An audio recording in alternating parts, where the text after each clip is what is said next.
The message from the Varanth Concord arrived at 300 hours, and it changed nothing about how the galaxy saw humanity. Not yet. It came as a single line of text, translated into 17 human languages simultaneously, broadcast to every government on Earth at once. The Concord invites the human species to peace talks aboard Threshold Station. One ship, one representative, no weapons. Ambassador Elena Voss read the message twice before she allowed herself to feel anything about it. She was standing in a quiet office in Geneva, the city lights blurring through rain-streaked windows, and she felt the old, familiar weight settle into her chest. Not fear, something closer to exhaustion. For 30 years, humanity had been treated like a loud child at a dinner table full of ancient, tired adults. The Varanth Concord governed 11 star systems and had done so for over 4,000 years. They had watched empires rise and fall the way humans watched weather change. And for 30 years, every human colony that pushed past the threshold belt had been met with the same message: retreat or be corrected. Now, after a decade of skirmishes that never quite became war, they wanted to talk. Elena did not trust it. Not for a second. She flew to the shuttle bay 3 days later, wearing a plain gray suit instead of a uniform, carrying nothing but a data tablet and a diplomatic seal. The shuttle was old, its hull scarred from a dozen minor patrol runs, exactly the kind of unremarkable vessel the Concord expected humanity to send. That was the point. Let them see what they wanted to see. Her wristcom buzzed as she boarded. A single encrypted line, no sender listed. Phase 3 complete. Awaiting your signal. She closed the message without replying, the way she had closed a dozen others like it over the past 2 years. Whatever Phase 3 was, it wasn't her problem today. Today she had one job: walk into a room full of people who thought humanity was a mistake, and make them reconsider. Threshold Station hung in neutral space at the edge of the belt, a slow-turning wheel of dark metal and ancient light. It had hosted first contact meetings for a dozen species over the centuries.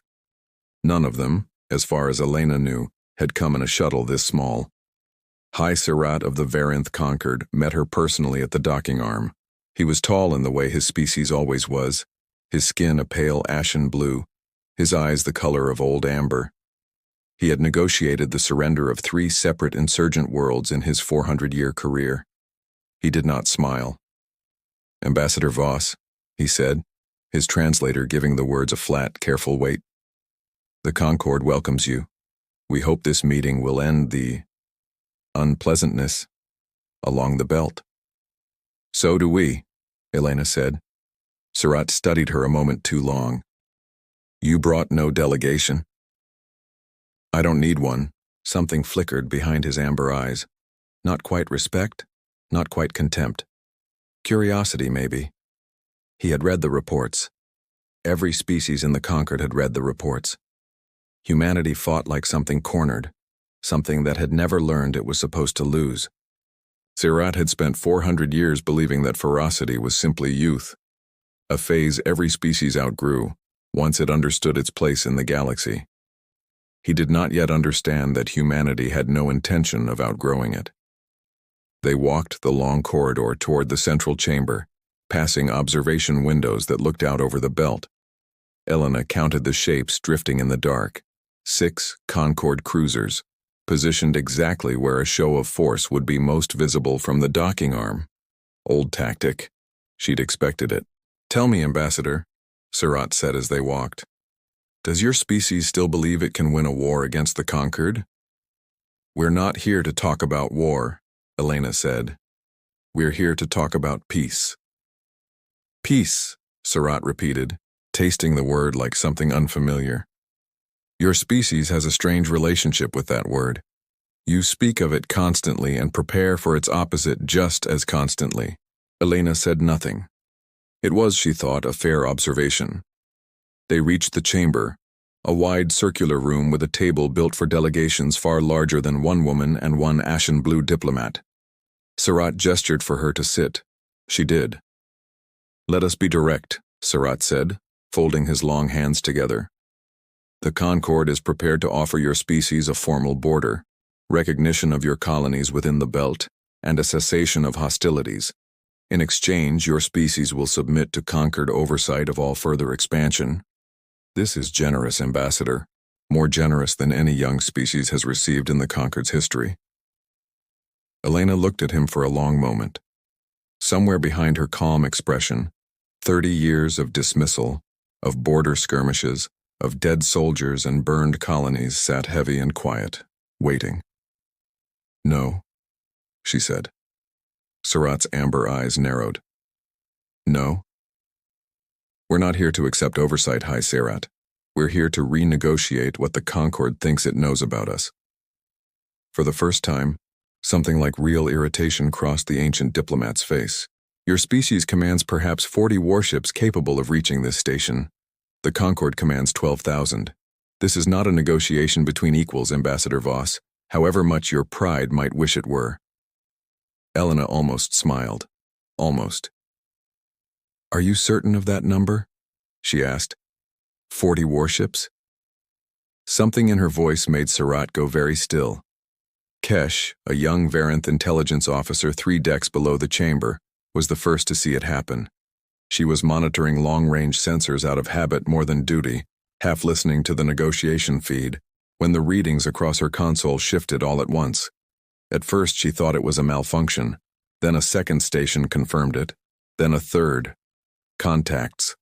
Thousands of them, emerging from faster-than-light space in a slow, deliberate wave along the edge of the belt, not in an attack formation, not scattered in panic, but arranged with an eerie, funeral precision, ship after ship after ship, sliding into position like something that had rehearsed this moment 1,000 times.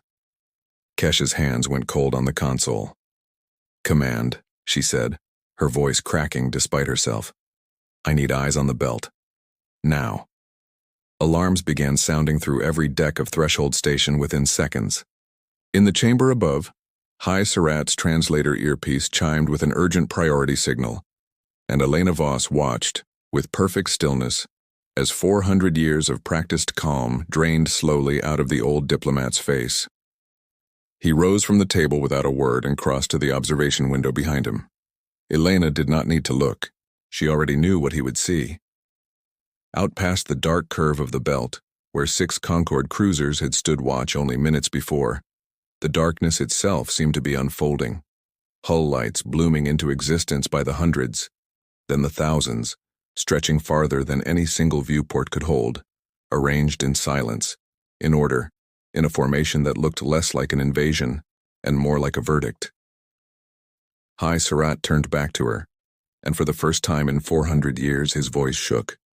"Ambassador," he said, "what is that?" Elena rose slowly from her chair, straightened her plain gray jacket and looked him directly in his ancient amber eyes. "That," she said quietly, "is humanity, keeping its word." Behind her, on every screen in the chamber, the sensor feeds kept counting. 2,000 ships. 3,000. 4. The number did not stop climbing. The number stopped climbing at 11,306.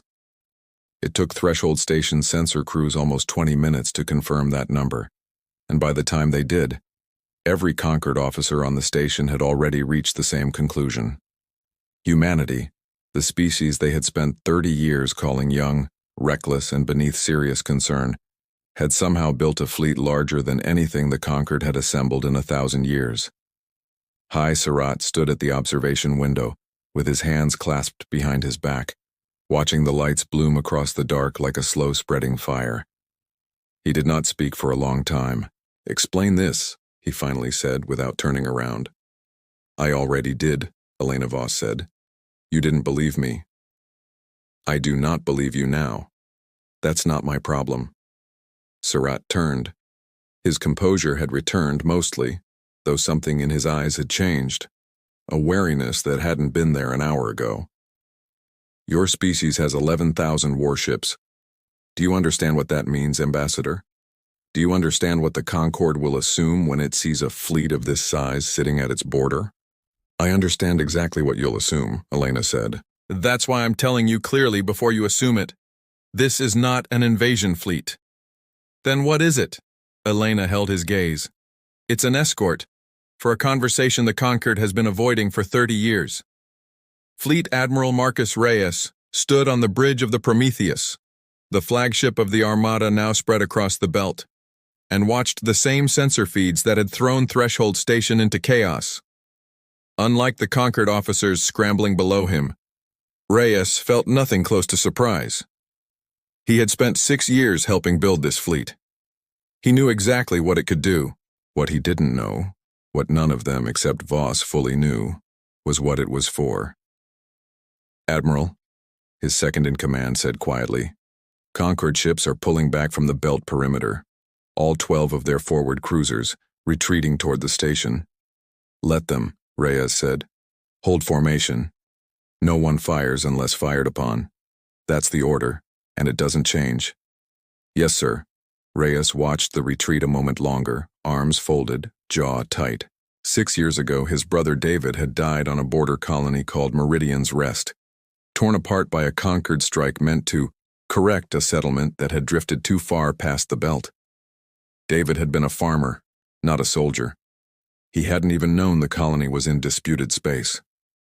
Reyes had buried what was left of him in earth soil 3 months later, because that was the only ground his brother had ever asked to be buried in. He had spent every year since helping build the thing now spread across the belt behind him. Not out of hatred. He told himself that anyway. Out of certainty that it would never happen again. "Sir," his second said, "Command wants confirmation. Are we standing by for Ambassador Voss's signal, or do we advance?" "We stand by," Reyes said. "We stand by until she tells us otherwise. That's the whole point of this, Lieutenant. We show them what we could do. We don't do it." 3 decks below the negotiation chamber, Kesh had not moved from her console in over an hour. She had cataloged the human fleet 3 times over, running every classification algorithm the Concorde possessed against the ship silhouettes now filling her screen. Most came back as expected: warships, carriers, support vessels, built along lines her database recognized from 30 years of border conflict reports. But 11 of the largest vessels returned no match at all. They weren't warships, not in any configuration Concorde intelligence understood. They were enormous, nearly 4 kilometers each, but their weapon signatures were minimal, almost defensive. Instead, they radiated heat patterns unlike anything in her records, layered, rhythmic, almost organic, as if something inside them were breathing. Kesh frowned at her screen and did what she always did when a puzzle refused to resolve. She dug deeper. She cross-referenced the 11 ships' hull geometry against every database she had clearance for. Nothing.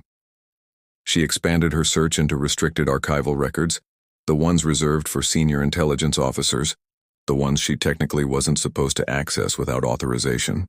She accessed them anyway. It wouldn't be the first rule she'd bent this week. The first several searches returned nothing useful. Then, on her 9th attempt, cross-referencing hull curvature and internal energy distribution against a sealed historical registry she'd never even known existed, her screen returned a single result: a match. 98% structural correlation. Kesh stared at the screen for a long moment, certain she had made an error. She ran the query again. The result did not change. The vessel class the human ships matched wasn't in any active Concorde registry. It was flagged under a designation she had never seen before. An archival classification so old, the file format itself had to be converted before her console could even open it. Class: severed. Status: destroyed. Authorization for record access: High Council only. Her hand hovered over the console. 10,000 years. The timestamp on the sealed record was 10,000 years old. 10,000 years before the Concord had ever heard of humanity. Something had built ships that looked exactly like the ones now sitting in the belt, and the Concorde itself, her own people, had destroyed them. In the chamber above, High Surratt had regained enough composure to sit back down at the negotiation table, though his hands remained folded a little too tightly for someone pretending calm. "You will forgive me, Ambassador," he said, "if I find your explanation difficult to accept. An escort. For a conversation. I understand the fleet is unsettling, Elena said. That's rather the point of an escort, High Surat. It's meant to be seen. It's not meant to be used. And if I ordered my remaining fleet to fire on it? Then 11,000 ships would still not fire back, Elena said, because that's not why they're here. Surat studied her, searching for the lie. He didn't find one, and that unsettled him more than any threat could have. Why are they here then? He asked quietly. Elena leaned forward, folding her hands on the table exactly as he had. Because for 30 years, the conquered has treated humanity like a problem to be managed instead of a species to be understood. You've called us young, reckless, a phase to be outgrown. I'm here to tell you that was a mistake, High Surat. Not because we intend to punish you for it, but because you don't actually know what you've been dismissing. And you do? Elena hesitated. The first hesitation Surat had seen from her since she'd boarded the station. It was brief, barely a flicker, but he caught it. I know enough, she said finally, to know this conversation is long overdue. Before Surat could press further, the chamber doors slid open without warning, and Kesh stumbled in past two startled guards, her data tablet clutched against her chest, her composure completely gone. Hi, Surat, she said, breathless, ignoring every protocol about interrupting a sealed negotiation. I need to speak with you, now, in private. Surat's jaw tightened. Officer, this is a diplomatic session. You cannot simply. It's about the human fleet, Kesh said, and something in her voice made both Surat and Elena go still. Sir, I found a match, an exact structural match, between the human warships and a sealed record from our own archives. Her hands were trembling now. A record that's 10,000 years old. Elena Voss did not move. But for the first time since she had stepped aboard Threshold Station, something behind her calm, careful eyes shifted. Not surprise, exactly. Something closer to recognition. High Surat rose slowly from his chair, his ashen blue face gone very pale. That is not possible, he said, though his voice had lost all its earlier certainty. That class was destroyed. I was there. I watched it happen. Kesh held up her tablet with a shaking hand, the sealed file still open on its screen. Then explain to me, sir, she said, why the humans are flying it now. High Surat did not answer Kesh's question. Instead, he ordered every guard out of the chamber, sealed the doors himself, and stood in silence for almost a full minute, staring at the tablet in her trembling hands as though it might bite him. Where did you find this record? He asked finally. Archive 7, Kesh said. Restricted. I wasn't authorized, sir. I know that. But the ship signatures didn't match anything current, so I... You were not authorized, Surat repeated. Because no one under the rank of Council Elder is authorized. Do you understand what you have done, officer? Kesh's throat tightened. I understand I found something you don't want found. Elena Voss, still seated at the table, watched the exchange with careful stillness. She had not moved, had not spoken, had barely allowed herself to breathe differently since Kesh walked in. But her mind was working fast, cataloging every flicker of fear crossing Surat's ancient face, because fear, she had learned long ago, was more honest than any diplomat's words. Hi, Surat, she said quietly. I think it's time you told us what you know. Surat's amber eyes snapped to her. You already know, Ambassador. That much is obvious. Perhaps you should tell me. I know pieces, Elena admitted. I know humanity is older than we've been allowed to believe. I know something happened to us, to our history, a very long time ago, something that stripped away whatever we used to know about ourselves. What I don't know is what the Concord had to do with it. The silence that followed lasted long enough that Kesh shifted uncomfortably, glancing between the two of them like she'd wandered into a conversation happening on a level she couldn't reach. Surat sat down heavily, all 400 years of his composure gone at once. There are things the Council decided long before I was born that even I do not have full clearance to know. But I know this much, Ambassador. The ship class in that archive was not destroyed because it was dangerous. It was destroyed because we were afraid of what it belonged to. And what did it belong to? Sarat's mouth opened, then closed. Whatever answer he had, he wasn't ready to give it. I cannot tell you that. Not here. Not yet. He looked at her, and for the first time since she'd boarded the station, his ancient eyes held something almost like pleading. But I will tell you this, Ambassador Voss, you were never meant to remember what you are. Far below the chamber, in the Prometheus's Combat Information Center, Marcus Reyes received the message that changed everything about his day. Admiral, his communications officer said, priority signal from Meridian's Rest. Colony under attack. Reyes felt the floor drop out from under him even though he hadn't moved an inch. Meridian's Rest. His brother's colony. The place he'd buried what was left of David 6 years ago. Say that again, he said, his voice flat. Unidentified strike craft, non-Concord registry, hit the outer settlements 20 minutes ago. Colony defense grid is holding but taking losses. They're requesting immediate support. Non-Concord registry, Reyes repeated. Then who? Preliminary scans suggest Ashkar remnant markings, sir. Rogue faction, splintered off from the main Concord fleet years ago. They don't answer to High Sarat or anyone else. Reyes's jaw tightened until it ached. 6 years of restraint, 6 years of building this fleet as a shield instead of a sword, and now the one place that mattered most to him was burning while he stood 11,000 ships strong and forbidden to move without Voss's word. Get me a channel to the ambassador, now. In the chamber, Elena's wrist comm lit up with a priority override signal cutting through every layer of diplomatic protocol. She answered it without apology, turning slightly away from Sarat and Kesh. Voss. Ambassador, it's Reyes. His voice was tight, controlled in the particular way of a man holding something back by force. Meridian's Rest is under attack. Ashkar remnant strike craft, unprovoked. My brother's colony, Elena. I have 3 destroyer squadrons that could be there in under 10 minutes. Elena closed her eyes briefly. She knew exactly what Meridian's Rest meant to him.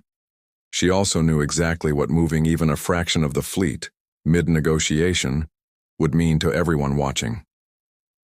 Marcus, she said quietly, if you move ships now, every Concord officer on this station will see it as the invasion they've been afraid of since the moment we arrived.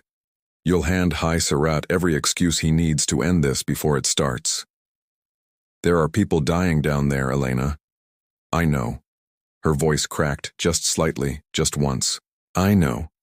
But if this fleet fires first, for any reason, even a good one, everything we've spent 6 years building becomes exactly what they always assumed we were. A threat, nothing more. The silence on the other end of the line stretched long and heavy.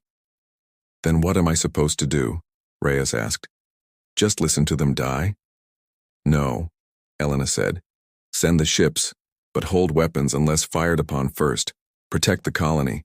Don't punish the attackers. Let the conquered see exactly what kind of restraint we're capable of even now. Another silence, shorter this time. Understood, Reyes said, and the channel went dead. High Sarat had watched the entire exchange without understanding a word of the private frequency. But he understood the expression on Elena's face when she turned back to him. Grief, controlled and folded away, the way soldiers folded away grief because there was no time to unfold it. Trouble, Ambassador.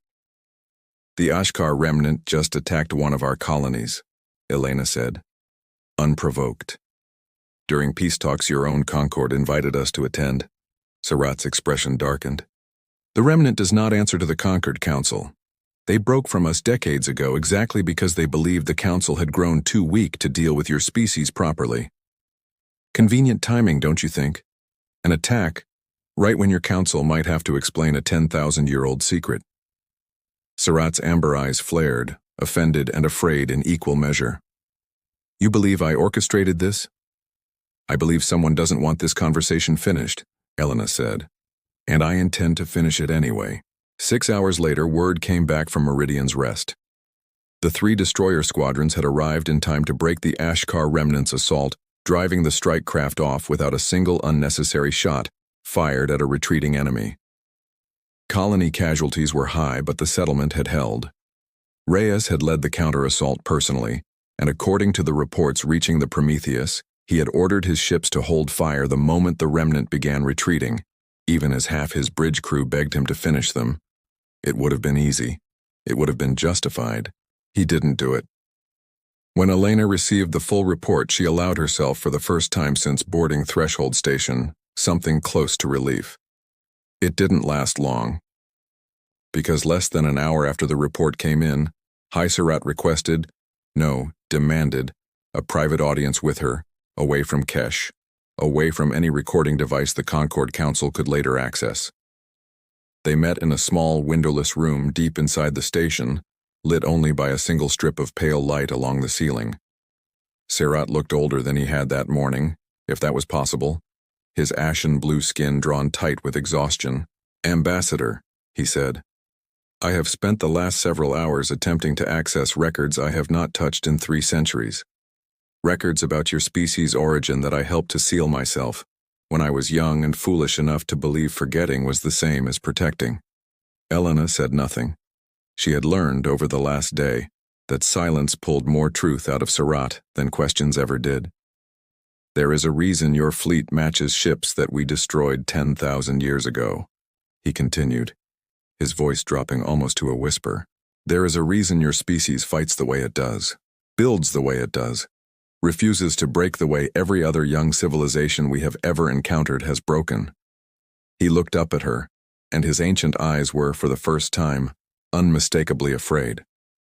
"You are not what we thought you were, Ambassador Voss, and I fear that soon neither will you be."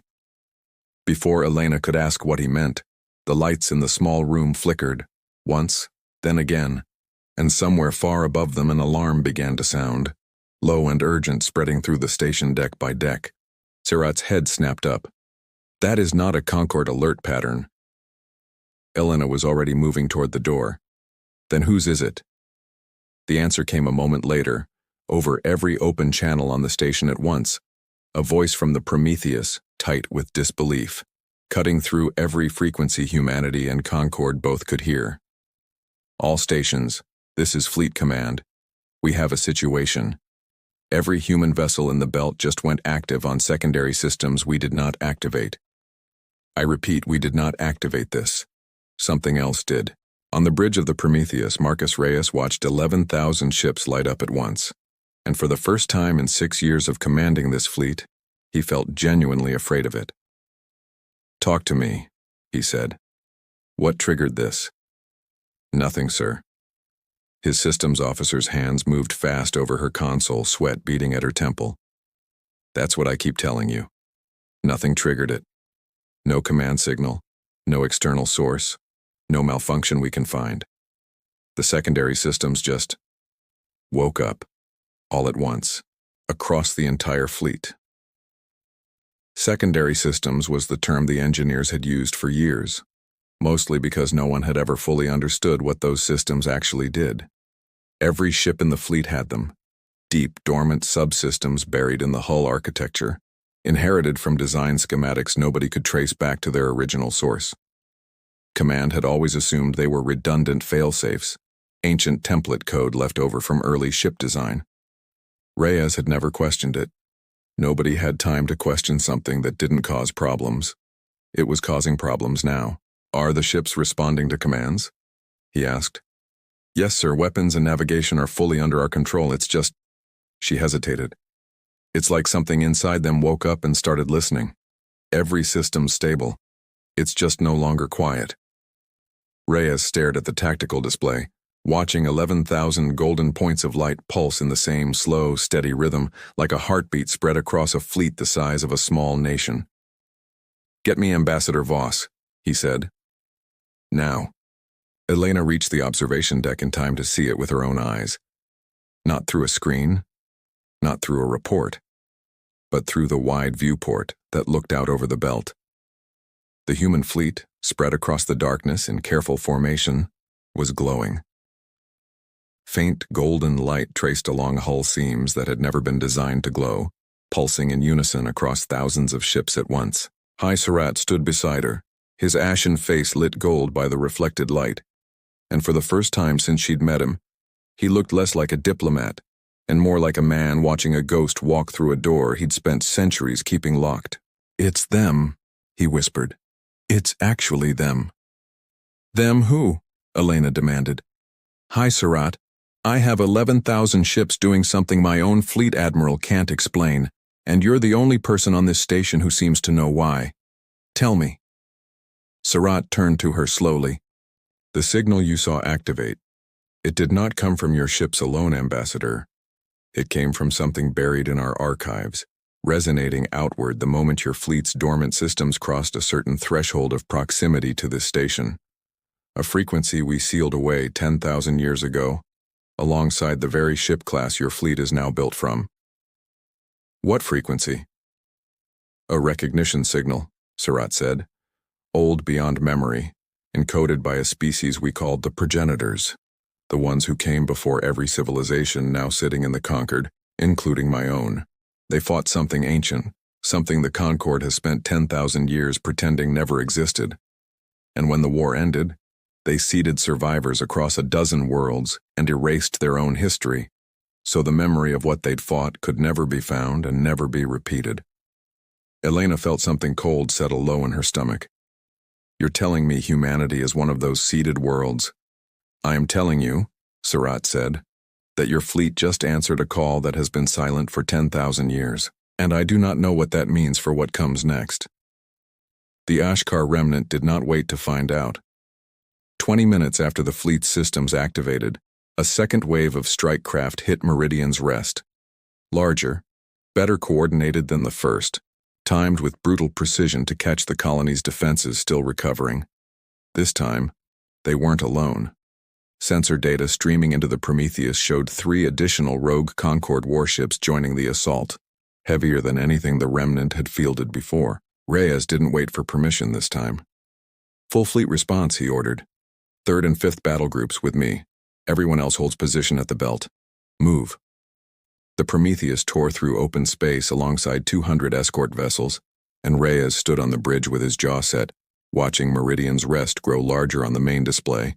The same colony, the same red dust and pale sky where he'd buried his brother 6 years ago, now burning under a second assault in the same day. They arrived to chaos. Colony shields were failing in 3 sectors. Civilian transports, half loaded with evacuees, sat exposed on open landing pads while remnant strike craft strafed the perimeter. "Weapons free," Reyes said. "Protect the transports first. Everything else is secondary."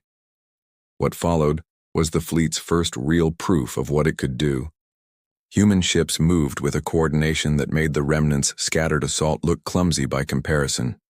Interlocking fields of fire, escort vessels peeling off in perfect sync to screen the evacuation transports. The Prometheus herself driving straight into the heart of the largest enemy formation without hesitation. It wasn't recklessness.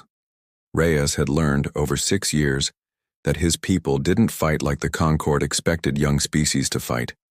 Wild, desperate, unpredictable, they fought like something that had planned for this exact moment for a very long time. The battle lasted 11 minutes. When it ended, the 3 rogue Concord warships were disabled and adrift, their crews captured, not destroyed. The remnant strike craft that survived fled into deep space. Every civilian transport made it off the ground. It should have felt like a victory. Reyes was still on the bridge when the casualty report came in, and his stomach dropped reading the 3rd name on the list.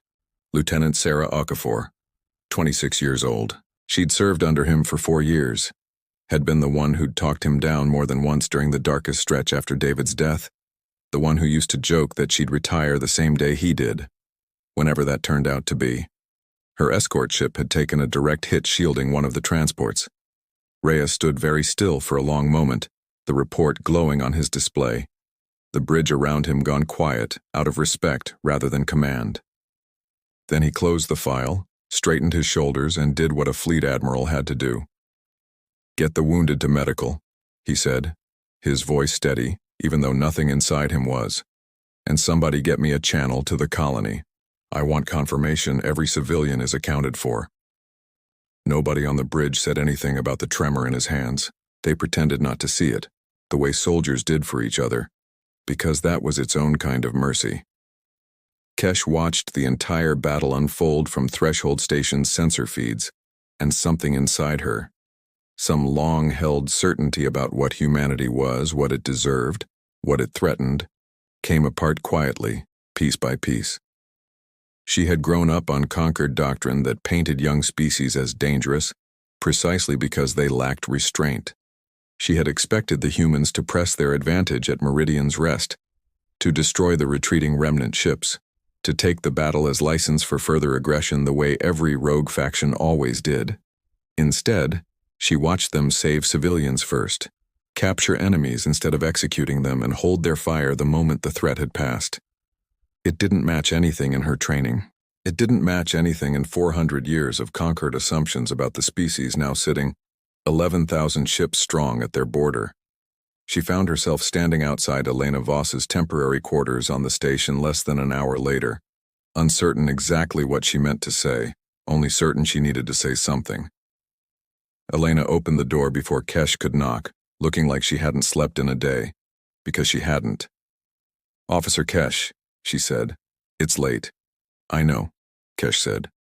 "I need to tell you something. Something I haven't told High Surat, because I don't think he'd let me tell you if he knew first." Elena stepped back, wordlessly inviting her in. "The frequency that activated your fleet's systems," Kesh said once the door had closed behind her. "I traced its source. It didn't come from anywhere in the Concord Archive network." "Then where did it come from?" Kesh hesitated, the weight of what she was about to say settling visibly onto her shoulders. "It came from directly beneath this station. From something buried in the rock this entire facility was built on top of. Something the Concord's earliest survey teams found 10,000 years ago and built Threshold Station specifically to contain." Elena felt the cold settle deeper into her stomach. "Contain what?" Kesh met her eyes, and for the first time since Elena had met her, the young officer looked genuinely, deeply afraid. "I don't know exactly," she admitted. "But whatever it is, it's been asleep for 10,000 years, and your fleet just woke it up." Somewhere beneath their feet, faint but unmistakable, the entire station shuddered. A slow, grinding vibration that hadn't been there a moment before, rising up from somewhere deep in the ancient rock the Concorde had built their neutral ground upon. The tremor lasted 11 seconds. When it stopped, High Surat was already moving, faster than Elena had seen him move in 2 days, heading for the deepest maintenance levels of Threshold Station, with a small team of Concord engineers trailing behind him. Elena and Kesh caught up with him outside a heavy blast door that looked older than the rest of the station by centuries, its metal a different alloy, its markings worn nearly smooth. "High Surat," Elena said. "You need to explain what's happening. Now. No more half answers." Surat turned to her, and for the first time he didn't argue. He looked like a man who had run out of reasons to keep secrets. "This station was not built as neutral ground by accident," he said. "It was built here, at this exact location, because 10,000 years ago the Concorde's earliest ancestors found something buried beneath this rock. Something left behind by the progenitors. A containment site." "Containing what?" Elena asked again. "A weapon," Surat said. "Or a warning. We were never entirely certain which. The records call it only by one name, translated across 10,000 years of careful silence." He placed his hand against the ancient blast door, and it hissed, recognizing something in his touch that no modern security system could have coded for. The hollow. The door ground open, revealing a narrow shaft descending into darkness far older than the station above it, and a low, resonant hum rose up to meet them. The same frequency, Elena realized, that had woken her fleet. The progenitors didn't seed survivor worlds because they were dying of old age or drifting apart. Surat continued, his voice unsteady now. They seeded them because they were preparing. 10,000 years ago, they fought something that very nearly consumed every living thing in this galaxy. Not a species, not an empire, but a force that spread like rot through entire star systems, unmaking whatever it touched. The progenitors stopped it. They didn't destroy it. They sealed it at terrible cost and scattered their survivors across the stars so that, if it ever woke again, someone would remember how to fight it. And you erased that memory, Elena said quietly. We were afraid, Surratt admitted. When the progenitors returned to full power once, at the height of that war, they very nearly burned every other species in the galaxy along with the thing they were fighting. Collateral damage, they called it. Entire worlds. Gone. Because their power recognized no difference between enemy and ally when unleashed at full strength. The Conquered's earliest ancestors decided the only way to survive a second progenitor return was to make sure it never happened. To bury every trace, silence every signal, hope that if the seeded worlds ever grew strong again, they would grow slowly enough, quietly enough, that no one would notice until it no longer mattered. Elena felt the pieces settle into place with sickening clarity. You didn't fear humanity because we were dangerous. You feared us because we might be exactly what the progenitors were, and you've spent 10,000 years making sure we'd never find out. Yes, Surratt said simply. On the Prometheus, Marcus Reyes received the report from Threshold Station with the same disbelief as everyone else on his bridge, but he didn't have the luxury of processing it slowly. Sensor readings from deep beneath the station were spiking, the same resonant frequency that had activated his fleet now growing louder, stronger, less like an echo, and more like something reaching toward the surface. Admiral, his systems officer said, whatever's down there, it's not just waking up, it's breaking containment. We're reading structural stress fractures across the entire lower foundation of the station. Reyes stared at the display, and for the first time since this entire mission began, he felt the true shape of what he'd been building toward without ever fully understanding it. Get me Ambassador Voss, he said, and somebody find out how many civilians are on that station right now. Elena stood at the edge of the ancient shaft with Surratt and Kesh, staring down into darkness that seemed to swallow the light from their handheld lamps before it ever reached bottom. The hum had grown louder, deeper, a vibration she could now feel in her teeth. How long until it breaks free? She asked. I don't know, Surratt admitted. The containment was never meant to be tested. It was meant to last forever. Nothing lasts forever, Kesh said quietly, and neither of them argued. Elena's wristcom chimed, Rhea's priority channel. She answered immediately. Elena, he said without preamble, I need to know what we're dealing with, because whatever's happening down there is accelerating fast, and I need to know if my fleet needs to run or fight. Elena looked at Surratt, who met her gaze and gave the smallest, most exhausted nod. Permission, finally, to say everything. Marcus, she said, I need you to listen carefully because I'm about to tell you something that's going to sound impossible. And we don't have time for you to doubt it twice, she told him. All of it. The progenitors, the seeded worlds, the ancient war, the thing called the Hollow sealed beneath their feet for 10,000 years and now, somehow, stirring awake. She told him what their fleet's dormant systems really were, what the golden light pulsing across 11,000 hulls actually meant. The silence on the other end lasted a long time. You're telling me we're not just human, Reyes said finally, his voice carefully controlled. You're telling me we're descended from something that could have burned this entire galaxy if it wanted to. I'm telling you, Elena said, that we have a choice right now that no one has faced in 10,000 years. We can hide what we are, the way the Conquered hid it from us, and hope whatever's breaking loose down here doesn't finish the job before anyone's ready. Or we can be exactly what we've always tried to be, every single day since this fleet was built. Not a weapon aimed at the galaxy, but a shield standing in front of it. Another silence, shorter this time.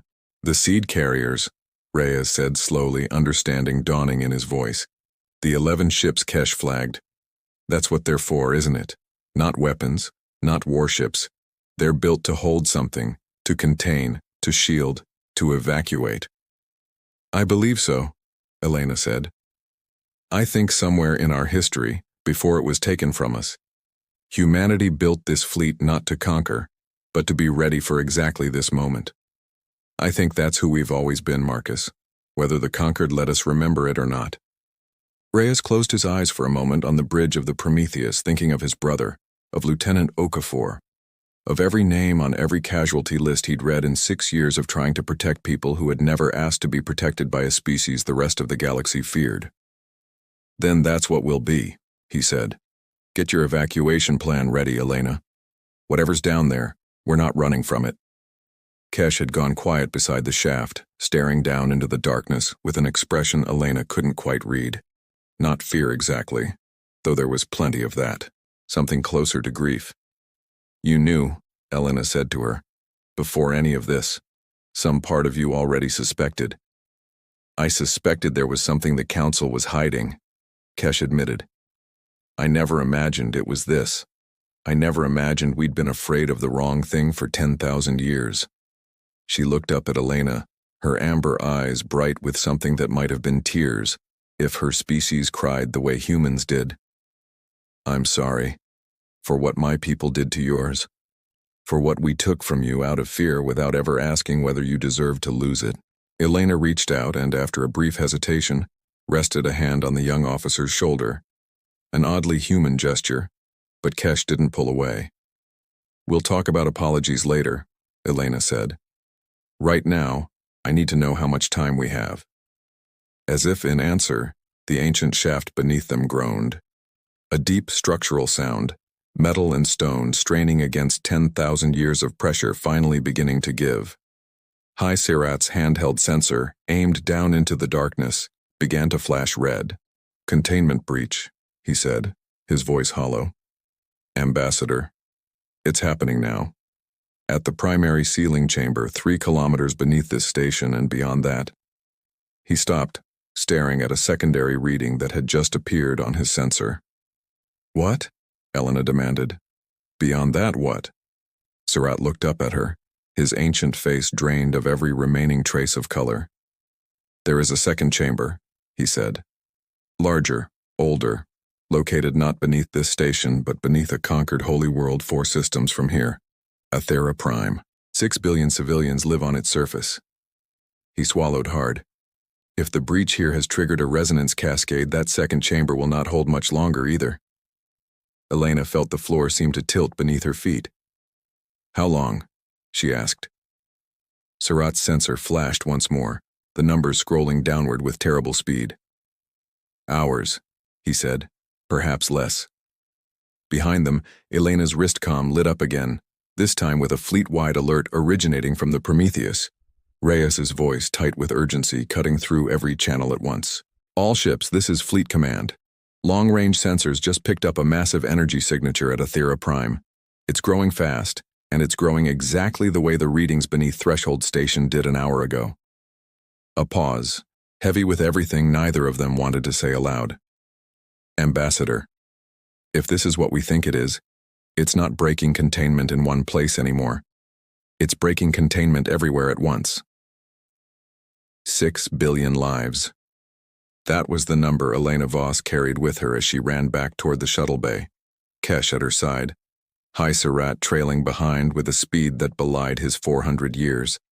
6 billion lives on Athera Prime, and hours, maybe less, before whatever slept beneath that world finished waking up. "Marcus," she said into her wristcom, "I need everything the fleet has. All of it. Every ship, every seed carrier. Redirected to Athera Prime immediately."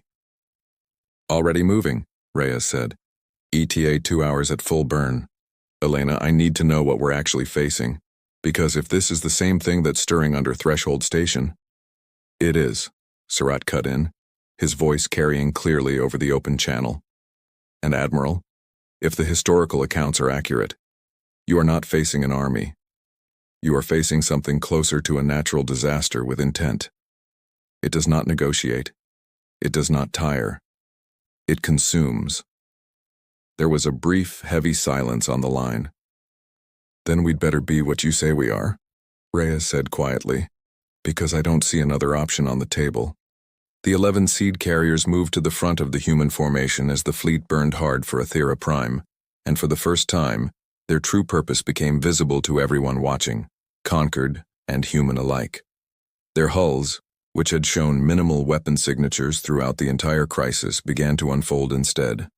Vast internal structures extending outward like something between a shield and a cathedral, humming with the same golden light that had swept across the fleet 2 days earlier.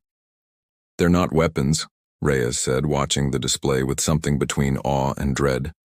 "They're containment vessels, built to do exactly what the progenitors did 10,000 years ago, hold something back at whatever cost." "At what cost exactly?" his second-in-command asked quietly. Reyes didn't answer, because he'd already seen the answer buried in the ship specifications Elena had forwarded him an hour earlier. A small, clinical line in the seed carrier's technical documentation that no one had thought to question until now. Full containment operation would place catastrophic strain on the vessels and their crews. Survival of operating personnel was not guaranteed. He thought of David. He thought of Sarah Okafor.